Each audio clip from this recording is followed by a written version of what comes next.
পকেটে টাকা নিয়ে বাইরে বেরোনোর ঝুঁকি এড়াতে চান যে কেউ। মোবাইল ব্যাংকিং সেই সুবিধা মানুষের কাছে বয়ে আনে। একটি অ্যাকাউন্টের মাধ্যমে সহজ ও নিরাপদ লেনদেন এখন অনেকেরই প্রতিদিনের পছন্দ।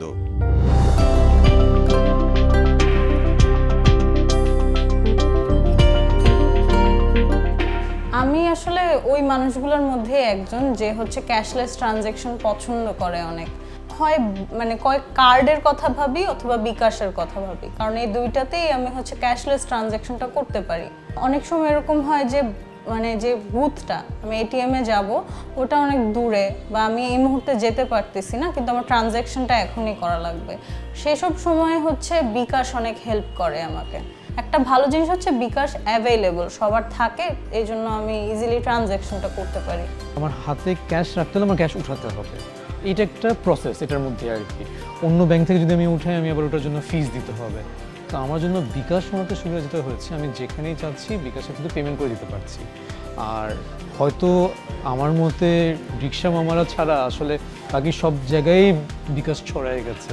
তো এখন আসলে ওটা হয় না। আমি দোকানে যাই, অনেক দোকান আছে কার্ড মেশিন নেই, কিন্তু বিকাশ পেমেন্ট ঠিকই নেয়। তো আমার তো কথা হচ্ছে আমার তো পেমেন্টটা হলেই হলো। অ্যাকাউন্টে টাকা না থাকলেও চিন্তার কারণ নেই। সহজেই আপনার ব্যাংক কার্ড থেকে টাকা ট্রান্সফারের সুবিধা অনেক বেশি, এবং তা যে কেউ খুব সহজেই করে নিতে পারেন। অ্যাড মানির সুবিধা হচ্ছে যে গ্রাহক নিজের পছন্দের সময়ে নিজের পছন্দের ব্যাংক অ্যাকাউন্ট থেকে টাকাটা আনতে পারে।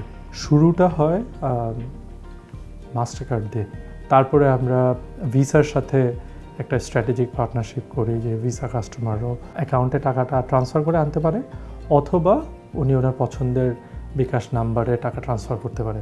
আমাদের দৈনন্দিন কাজের একটা বড় অংশ হচ্ছে যে গ্রাহকদের জন্য নতুন ইনোভেশন আনা। সো কার্ড সার্ভিসও এর কোনো ব্যতিক্রম না। কার্ড সার্ভিসে আমরা এখন আগে কাস্টমারকে কষ্ট করে টাইপ করতে হতো যে কার্ড নাম্বারটা কত, 16 ডিজিটের কার্ড নাম্বার টাইপ করতে হচ্ছে, এক্সপায়ারি ডেট টাইপ করতে হতো। তো এখন যদি ওনার কার্ড নাম্বারের একটা ছবি তুলে আমরা অটোমেটিক স্ক্যান করে নিই। প্লাস এটাকে সেভ করার টেকনোলজিটাও সহজ করা হয়েছে, মাল্টিপল কার্ড সেভ করা যায়। পাশাপাশি রিসেন্টলি আমরা লঞ্চ করেছি যে একই কার্ড নাম্বার দিয়ে যে কোনো মার্চেন্টে পেমেন্ট করা যায়। সো মার্চেন্ট পেমেন্টের সময় একটা অপশন দেখায় কার্ড, উনি যদি কার্ড সিলেক্ট করে দেয় তাহলে ওনার সরাসরি ব্যাংক অ্যাকাউন্ট থেকে টাকাটা কেটে নিয়ে মার্চেন্টকে পেমেন্ট করে দেওয়া হয়। প্রয়োজনীয় সব আর্থিক লেনদেন এভাবেই সেরে থাকেন অনেকে। ক্রমেই এই সংখ্যা বাড়ছে।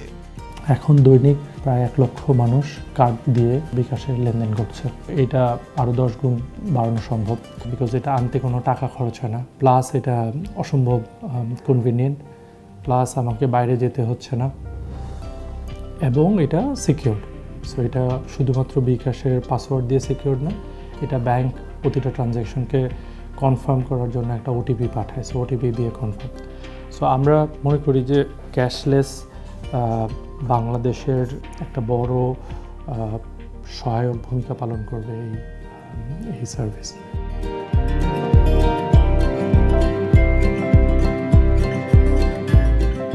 আমাদের প্রয়োজনের পরিধি বিভিন্ন বিল পরিশোধ পর্যন্ত গড়িয়েছে। যখন আমার ডেলিভারিজ আসে, অনলাইন অর্ডারগুলো আসে, তখন আমি ডিরেক্ট যে ডেলিভারি ম্যান থাকে তার অ্যাকাউন্টে আমি জাস্ট কার্ড টু বিকাশ করে দিই। এই কার্ড টু বিকাশ সেবাটা আমার লাইফকে অনেক ইজিয়ার করে দিয়েছে। সো এখন ক্যাশলেস থাকার অপশনস আরও বেড়ে গেছে এটার কারণে। আমার যদি একজন এজেন্টের কাছে গিয়ে ক্যাশ দিয়ে ক্যাশ ইন করতে হয়, আমার জন্য জিনিসটা আসলে অনেক লেন্দি হয়ে যায়, অফিসে থাকা হয়, বের হওয়া হয় না। তো আমি এখন মনে করেন আমার অফিসের ডেস্কে বসে একজন ফোন দিলে বললো, ভাইয়া আমার তো এই ক্যাশটা বাকি আছে। আমি দেখলাম আমার বিকাশ অ্যাকাউন্টে এখন আছে হয়তো 50 টাকা। তো আমি তখন জাস্ট 2টা বাটন দিলাম, ক্যাশ টু বিকাশ দিলাম, আমি আমার পিনকোডটা দিলাম, অ্যান্ড আমার কিন্তু পেমেন্টটা আমার কাছে টাকা চলে আসলো, দেন আমি তাকে টাকাটা দিয়ে দিলাম। পুরো জিনিসটাই কিন্তু আমি আমার হাতে অ্যাপে করলাম। বড় জোরে আমার 1 মিনিট লাগলো জিনিসটা করতে। তো চিন্তা করেন আগে এটা হয়তো আমার নিচে নামতে হতো, বের হতে হতো, আসতে হতো। তো অনেক কনভিনিয়েন্ট আসলে আমার জন্য। মোবাইল ব্যাংকিং সেবা এখন দেশের মানুষকে যে কোনো জায়গা থেকে যে কোনো ব্যাংকের সঙ্গে যুক্ত করার সুযোগ তৈরি করেছে। আধুনিক জীবনে মোবাইল ব্যাংকিং এনেছে নতুন মাত্রা।